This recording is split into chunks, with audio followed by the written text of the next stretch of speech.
YCP అధినేత జగన్ కు CM Chandrababu counter ఇచ్చారు. గతంలో 3 రాజధానులంటూ 3 ముక్కలాట్లాడారని మండిపడ్డారు. అమరావతిని అడ్డుకునేందుకు వైసీపీ ఎన్నో కుట్రలు చేసిందన్నారు.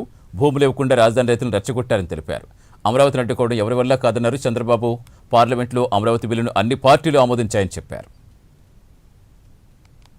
చేస్తే చట్టాన్ని అమలు చేయవలసిన రాజకీయ పార్టీలు పార్లమెంటుకి అధికారం లేదు.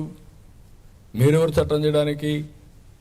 అంటే నేను వస్తే నేను అధికారం వస్తుంది, నేను మళ్ళా ప్రజలు మోసం చేస్తాను, నేను అధికారం తెచ్చుకున్నప్పుడు నేను ఏం చేస్తాను చూస్తారు అని బెదిరిస్తే ఏమనాలని అడుగుతున్నా.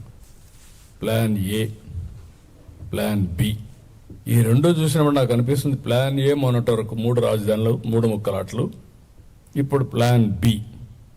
ఈ ప్లాన్ బిలో ఏం చెప్పాలనో మీరే చెప్పాలి. ఆ పేరు పలకాలంటే కూడా నాకు ఇష్టం లేదు. అదే చెప్తాను మావేగానే, అది చెప్పడం నాకు ఇష్టం లేదంటున్నా. మరిచిపోవడం మంచిది. ఇలాంటి ఇవన్నీ కూడా ఏమనాలి? ఏంటి మనస్తత్వం ఏంటి? నాకు అంతుపట్టలేదు, మీకు అంతుపట్టిందా? ఈ మనస్తత్వం మీకు అంతుపట్టలేదు, ప్రజలకైనా అంతుపట్టిందా?